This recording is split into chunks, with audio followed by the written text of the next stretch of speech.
Hi. Peep the new setup. Hopefully it all looks good. I know it's a little bit chaotic right now. The room is a mess because I just did laundry. Oh, Chucky, you need to come up. You do.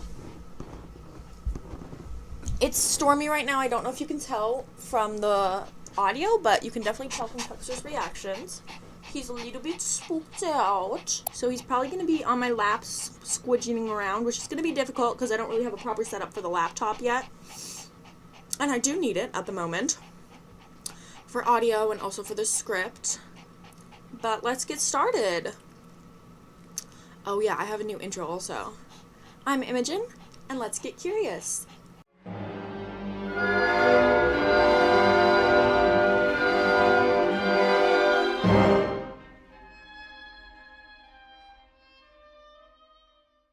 I considered scrapping this video several times.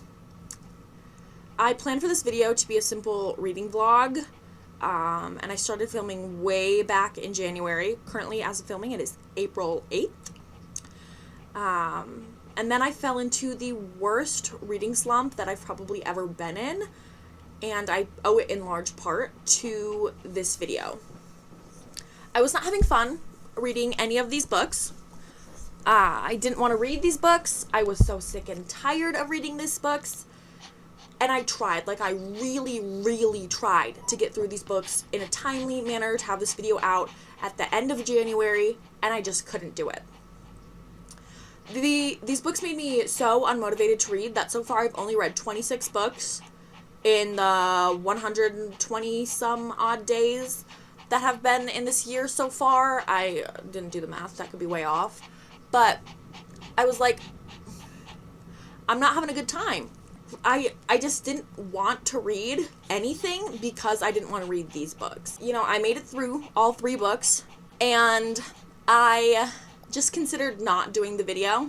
But I was like, no, I want to do the video. I want to talk about these books, even just slightly. This video is probably going to be one of the shortest on my channel. But I do want to talk about them and my experience reading them and why I did not like these books.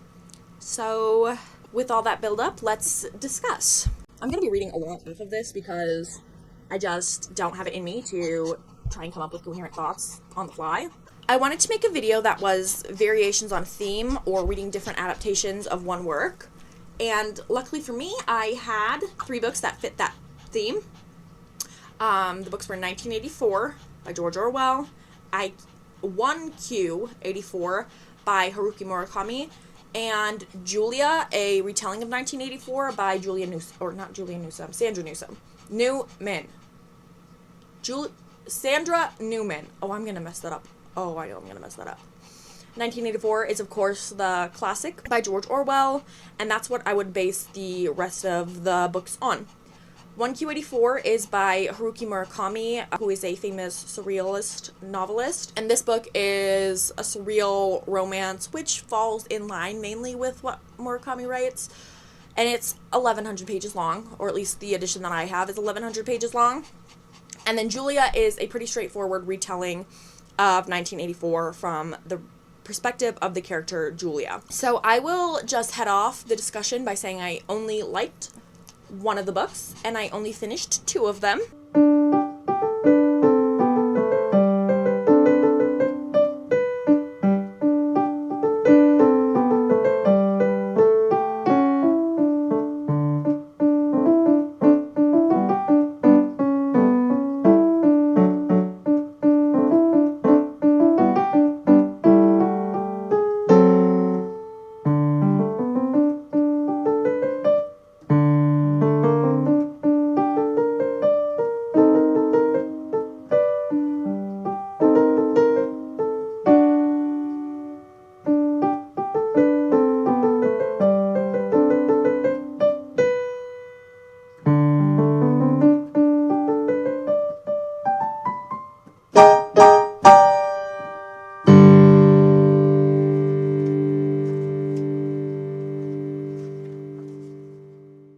I had 2 main issues with the book. The first and my personal biggest problem with it, and this is going to come as a shock to no one who knows me and no one who familiar with what I put on the channel, is that this book is really, really, really disgustingly misogynistic. Like, I was saying when I was doing the reading vlog bits, which you will probably not see any of, but I was saying that this book is possibly the second most misogynistic book I've ever read, right behind The Ugly and the Beautiful, or All the Ugly and Beautiful Things, whatever it's called. I was really debating giving it that title. I don't know if it falls exactly there, but it is a disgustingly misogynistic book, and it made it... I was angry when I read this book a lot. The moods on sex and sexuality, especially around surrounding women, are like the things that are typically seen to be as sane, like the sane things that Winston does.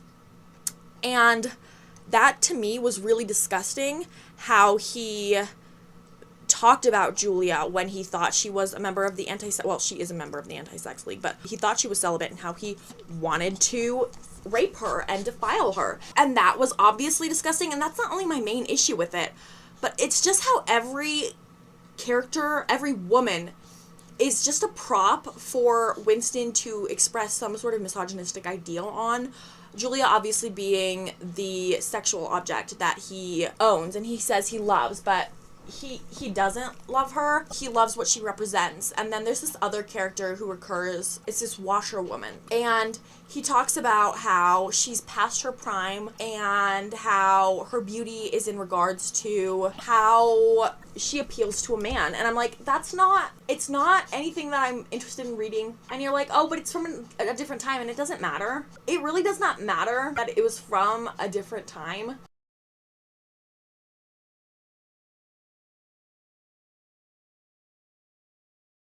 That was one of the big issues that I had with the book. And the second is that the book's really fucking boring. It's extremely boring. By the time I got to the third part of the book, really even through the second part of the book, I was like, I don't want to keep reading this book because there's nothing going on. There's no plot, nothing is happening. It's just boring. It is just whole sections just going on and on and on and on and on and on and on and on and on, and just repeating the same dribble that was already said, but in a slightly different way. The entire last part of the book, the third part, minus the very end, like the last chapter, is basically just Orwell explaining stuff and then re-explaining it in a slightly different way. And it is boring, and it's not something that is compelling or interesting to read. Even if the ideas are good, which is debatable, even if they are good, they're not presented in an interesting way, in a way that I want to read. I will give it its few flowers because I did sort of like the messaging, but even that came up flat because of the way that the book is written and the way that Winston, the main character, is written. Because I don't know if I've ever read from the perspective of a stupider character. In some ways, Winston is supposed to be stupid, and I will grant Orwell that. But in other ways, I think he is supposed to seem deep and introspective and thoughtful.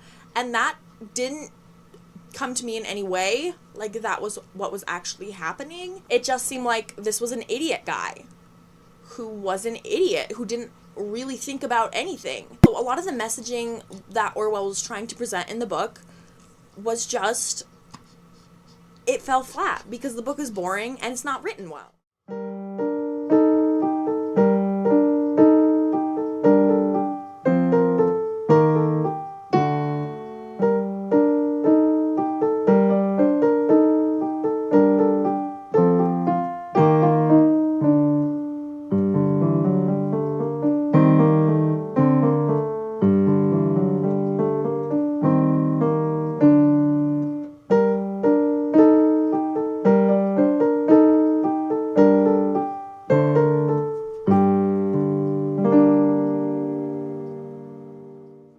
This book has a really stupid name. When I was first filming, like, the beginning part for the original video, I kept calling it IQ84 because that, you know, rolls off the tongue better than 1Q84.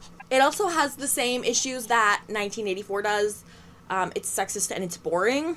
I'm not shocked that the book is sexist because Murakami is the most r/writing women author who has ever been published. And if you read any section that Murakami has that concerns women, you will understand that he does not understand women, the way women function, anything like that in any sort of way.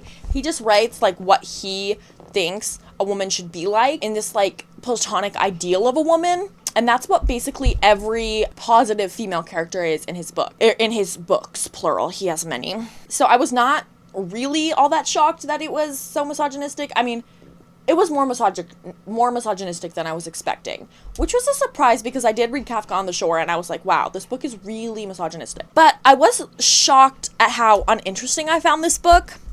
As I said, I read On the Shore, and that book is probably about as long as this book, but it hooks you from the beginning. It's an interesting read, and especially for someone who really likes surrealist literature, that book is something worth reading. It's really interesting from the beginning. All the different chapters are interesting and how they interact. So, I would recommend that one, but this one, for a book that's 1,100 pages long, you need to keep the reader hooked until the last page, and this book did not. First chapter, the very first chapter, was genuinely interesting. I was like, wow, this book, I'm interested. And then it got to the next chapter and I was like, okay, maybe not. And I kept reading and I was like, when is it going to pick up? I get that it's 1,100 pages long, so the structure is going to be a little longer. It's going to take more exposition and more world building and shit like that, but there should at least be something happening, or it doesn't need to be 1,100 pages long. And that's kind of where I kept going with it. I was like, why is this book 1,100 pages if it's just gonna be a bunch of stuff that doesn't need to be in the book? It's not a retelling of 1984 from what I could tell in the 300 pages that I did read. There was only one direct reference in the pages that I did read. I won't spoil the reason that it is called what it is, except for the fact that it takes place in 1984 Japan, sort of. I don't have a whole lot more to say on this book because I didn't finish it, and I don't want to speak on something that I don't really have a lot of authority on. But there is just one more thing that I want to touch on. There's at least 2 instances that either Murakami or the translator uses the phrase Kalashnikov AK-47, and this is really nitpicky, especially because it is a translated book, so things do change in that aspect. But the AK in AK-47 stands for Automat Kalashnikova, which is basically just automatic Kalashnikov. I'm saying it so American, I apologize. So whether that was on the translator's part or that was actually Murakami, having that in the book twice or maybe more it just makes the reading, it makes it seem stupid. It makes it seem like you don't know what you're talking about, which is the last thing that you want as a writer. And especially in a book that is, I'm going to say it again, 1,100 pages long, there's just so much that needed to be cut from this book to make it read better, to make it more interesting. Instead of just having characters explain specific things the way that they are in Japan and why they are the way that they are, it doesn't add anything in the form of exposition. It's just page filler for the sake of page filler. And again, it's 1,100 pages long. You don't need to fill any more. Just make the story interesting. Cut the fat. It's okay to leave that shit on the floor, even if it makes your book shorter. Having a longer book does not necessarily mean you have a better book.